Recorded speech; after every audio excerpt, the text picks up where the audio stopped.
ನಮಸ್ತೆ, ನಾನು ವೈಷ್ಣವಿ ಮಾತಾಡ್ತಿರೋದು. ನಾವಿವತ್ತು ಶ್ರೀ ಅಪ್ಪು ನಾಟಿ ಸ್ಟೈಲ್ ಹೋಟೆಲ್ ಓಪನ್ ಮಾಡಿದ್ದೀವಿ. ಸೊ ಇಲ್ಲಿ ಫ್ರೆಂಡ್ಸ್ ಮತ್ತು ಫ್ಯಾಮಿಲಿ ಎಲ್ಲರೂ ಬರ್ಬೋದು.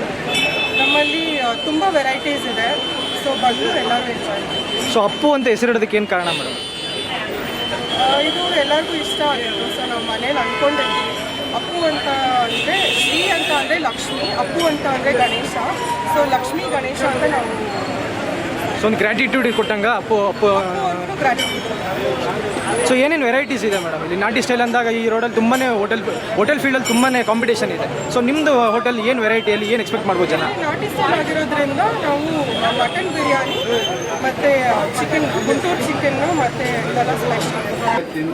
ಊಟ ಕೊಟ್ಟು ಜನಗಳಿಗೆ ಒಳ್ಳೆಯ ಒಂದು ಅಭಿಪ್ರಾಯ ತಗೊಂಡು ಆ ಜನಗಳು ನಮಗೆ ಒಬ್ಬರ ಬಾಯಿಂದ ಒಬ್ಬರು ಹೋಗಿ ಅವರೆಲ್ಲ ನಮ್ಮ ಬಗ್ಗೆ ಗುರುತಿಸ್ಕೊಳ್ಬೇಕು. ಈ ಹೋಟ್ಲು ಚೆನ್ನಾಗಿದೆ ಅಂತ ಹೇಳ್ಬೋದು. ಇವತ್ತು ನಾವು ಅಪ್ಪು ನಾಟಿ ಸ್ಟೈಲ್ ಅಂತ ಅಪ್ಪು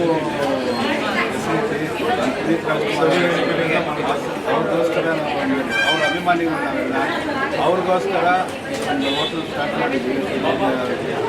ಬಡಾವಣೆ ಜನಗಳಿಗೋಸ್ಕರ ಇದನ್ನು ಇನ್ನೂ ಒಂದರಿಂದ 4 ಅಭಿವೃದ್ಧಿ ಮಾಡಬೇಕು. ಇಲ್ಲಿ ಜನಕ್ಕೆಲ್ಲ ಒಳ್ಳೆ ಊಟ ಕೊಡಬೇಕು. ದಿನ ಒಂದು ಬಗೆ ತಿಂಡಿ ತಿನಿಸು ಒಳ್ಳೆ ರುಚಿಕರವಾದ ಆಹಾರ ಕೊಡಬೇಕು ಅಂತ ನಮ್ಮ ಉದ್ದೇಶ. ಇದಕ್ಕೆ ನಮಗೆ ಈ ಭಾಗದ MLA ಮತ್ತು ಸಚಿವರು ಅವರು ಬಂದು ಈ ಭಾಗದ ಅನೇಕ ಮುಖಂಡರು, ಮಾಜಿ ಸಂಸ್ಥೆಗಳು ಎಲ್ಲರೂ ಬಂದು ಆಶೀರ್ವಾದ ಮಾಡಿದ್ದಾರೆ. ಇನ್ನು ನಮ್ಮ ಮುಂದಕ್ಕೆ ನಾವು ಮೆರವಣಿಗೆ ಆಗ್ತೀವಿ ಅನ್ನೋ ಆಶೀರ್ವಾದ. ಸೊ ನಿಮ್ಮ ಅಪ್ಪು ನಾಟಿ ಸ್ಟೈಲ್ ಹೋಟೆಲ್ ವಿಶೇಷತೆ ಏನು ಅಂತ ಹೇಳ್ಬೋದು? ಜನಗಳಿಗೆ ಏನಂತ ನೀವು ಎಕ್ಸ್ಪೆಕ್ಟೇಷನ್ ಮಾಡಿ ಕರಿತೀರಾ ನೀವು? ನಾವು ನಮ್ಮ ನಾಟಿ ಸ್ಟೈಲಲ್ಲಿ 4-5 ಒಳ್ಳೆ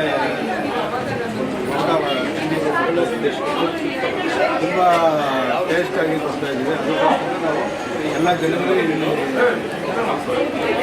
ಅವ್ರಿಗೆ ಇಷ್ಟ ಆಗೋ ಥರ ಮಾಡಿ ಸರ್, ಈಗ ಫುಡ್ ಅಂತ ಬಂದಾಗ ತುಂಬ ಕಾಂಪಿಟೇಷನ್ ತುಂಬ ಇದೆ. ಅದನ್ನು ನೀವು ಹೇಗೆ ಸ್ವೀಕರಿಸ್ತೀರಾ? ಯಾಕಂದರೆ ಈಗ ನಾನ್ ವೆಜ್ ಅಂತ ಬಂದಾಗ ನಿಮ್ಗೆ ನೋಡಿರ್ತೀರಾ ಎಷ್ಟು ಟಫ್ ಕಾಂಪಿಟೇಷನ್ ಇದೆ, ಬೆಲೆ ಇದೊಂದು ಸಮಸ್ಯೆ ಒಂದಿದೆ. ಸೊ ಅದನ್ನೆಲ್ಲ ಹೇಗೆ ಸ್ವೀಕರಿಸ್ತೀರಾ ಮತ್ತು ಹೇಗೆ ಜನಗಳಿಗೆ ನೀವು ಹೇಗೆ ಅಂದರೆ ಕನ್ವಿನ್ಸ್ ಮಾಡಿ ನಮ್ಮ ಹೋಟೆಲ್ಗೆ ಬನ್ನಿ ಅಂತ ನೀವು ಹೇಳ್ತೀರಾ? ಈಗ ನಾವು ಕನ್ವೀನಿಯನ್ಸ್ ಎಲ್ಲ ಬರೋ ಜನಗಳಿಗೆ ಈಗ ನಮಗೆ ತುಂಬ ಪರಿಚಯ ಇದೆ, ಬಡಾವಣೆ ನಮ್ಮ ಪರಿಚಯ ಇದೆ.